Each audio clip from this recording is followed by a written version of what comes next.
Hello, my name is Steve Gearhart and this is the Unagi Observer. This is the next video for the Where to Eat for Otakon 2018 series.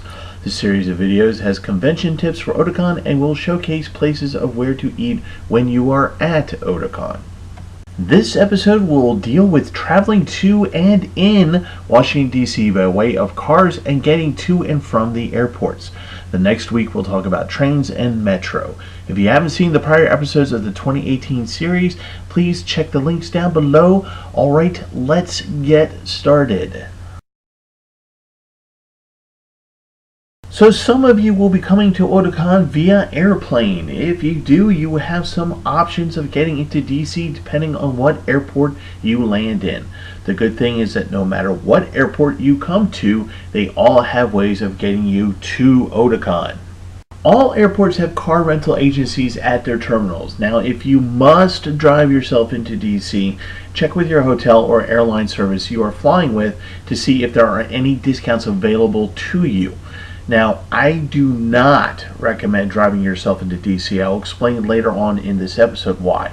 If you insist on driving yourself, however, then you will be screaming at the world from the inside of the car within minutes of leaving the airport. I'm just warning you now.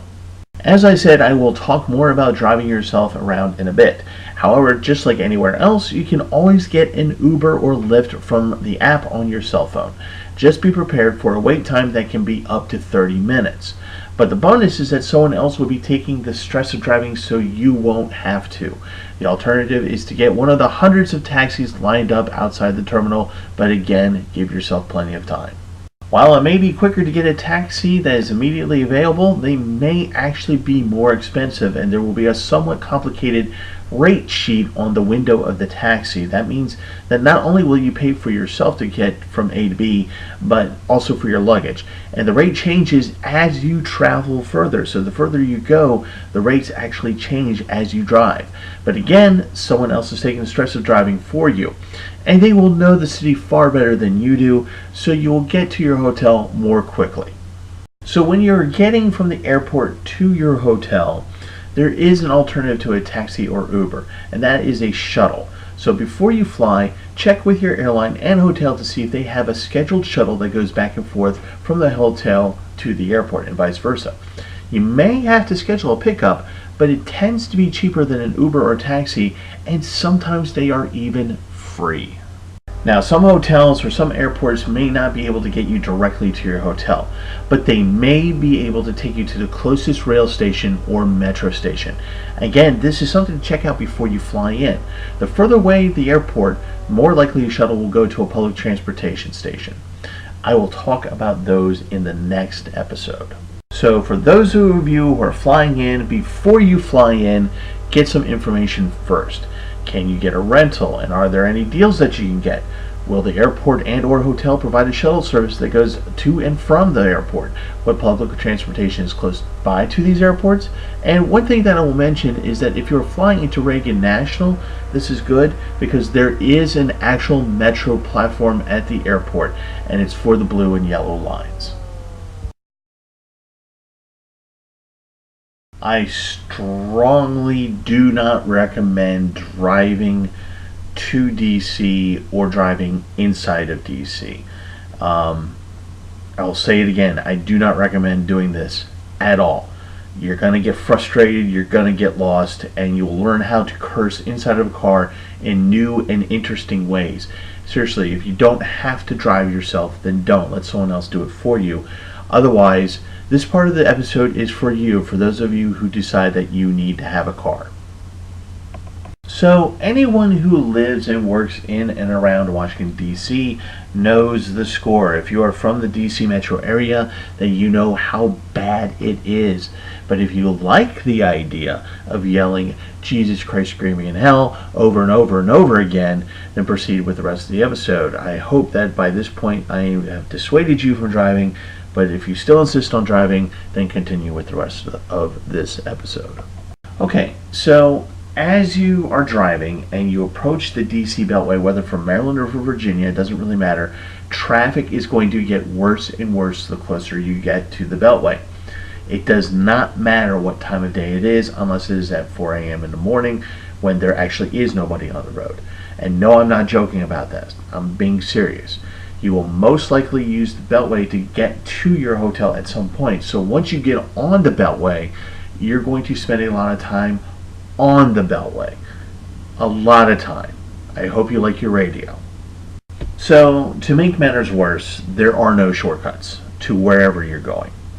There will be no wormholes. Nothing like that. Getting in and out of DC will be difficult no matter what you do, no matter what route you take. So give yourself plenty of time for travel.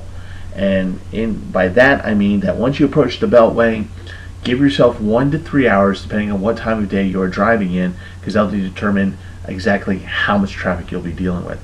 Obviously rush hour, more time. If you're not hitting rush hour, less time. So you're looking at 1 to 3 hours.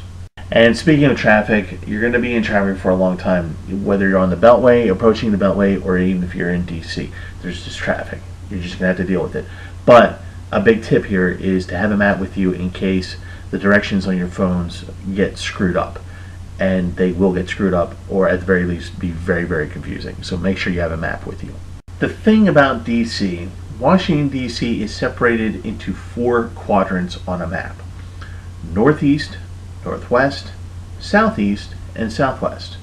When you read an address for Washington, D.C., you will notice that at the end of every street name, there will be an abbreviation. NE is Northeast, NW is Northwest, SW is Southwest, and SE is Southeast. And if it couldn't be any more harder, here's where it gets trickier. Let's say, for example, that you're looking for 11th Street. That's where you're headed. Now, there may be an 11th Street Southwest, but it may not exist in the Northwest quadrant, but you may find another 11th Street in a Northeast quadrant, but the two 11th Streets will not be connected. Get it?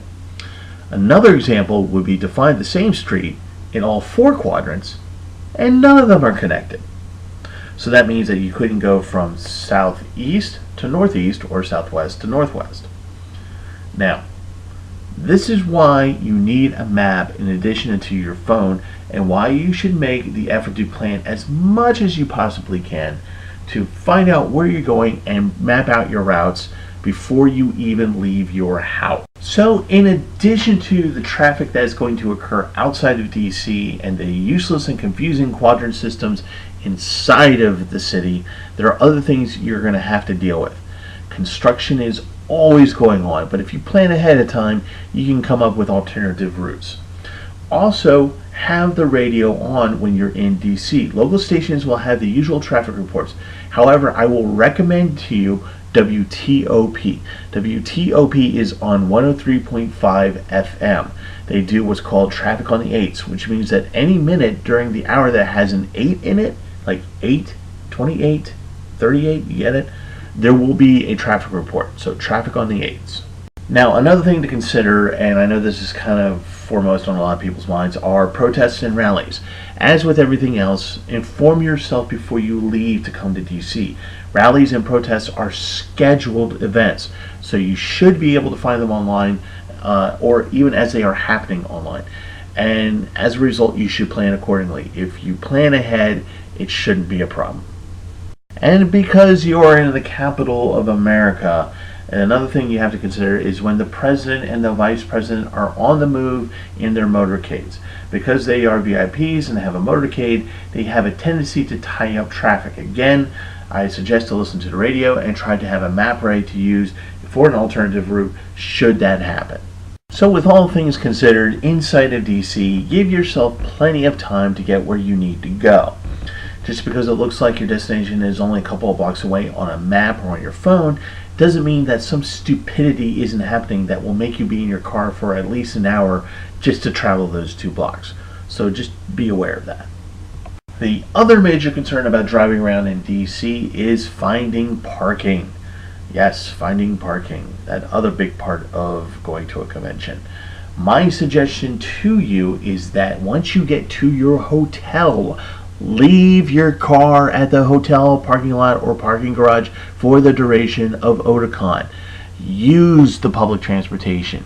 Use Metro. Use Uber or a taxi. just leave the damn car at the hotel. Trust me, please do it. Now, the useful thing about Washington, D.C. is that there are parking garages everywhere. So again, if you decide not to leave your car at the hotel and you want to use the drive to get to Otakon, there they will be. They'll be everywhere. The bad thing is that they cost a lot of money, as you will most likely be leaving it in that garage for more than 10 hours. Hotel parking lots are a lot more cheaper. Some of them may even be free. Now, even if you decide to go to a parking garage, even though you have one at your hotel, I'm going to tell you this next part, and please, please, please don't do this. Just don't park your car out on the street. Don't do street parking. In a previous video where I talk about how crimes are different in DC than in Baltimore, one of those different crimes is that there are more car break-ins in DC than there are in Baltimore, believe it or not. And that's if you park out on the street parking. Also, signage is very confusing, and there are almost always a listing of 2 to 3 different sets of times of when you can even park in that particular space. It's very confusing, it's very contradictory. And just let me tell you that DC parking tickets are incredibly expensive. And concerning street parking, there is a little known policy when it comes to the presidential motorcade. If the presidential motorcade is going down a particularly narrow street, tow trucks will come out hours ahead of time and tow all those cars away. Now, if you are towed due to the president's motorcade, you're not going to have to pay a fine. You don't have to worry about that. However, the people who tow your car aren't going to track you down and tell you where they towed your car to. You're going to have to figure that for yourself. And then you're going to have to go through the motions of getting your car back. So, have I made my point that driving around in Washington, D.C. is a bad idea? Don't drive to or around Washington, D.C. if you can help it. But if you have to, keep all of these things I just mentioned in mind. And the golden rule of driving around in DC is to keep a map with you and to plan ahead before you even show up. Alright, for the next week I'm going to talk about the better ways of getting in and traveling around Washington, D.C. next week. And those will be trains and the metro lines. Again, to see previous videos in this series, please check the links down below. My name is Steve Gerhardt, and this is the Unagi Observer, and as always, thank you so much for watching, and I will see you all next time.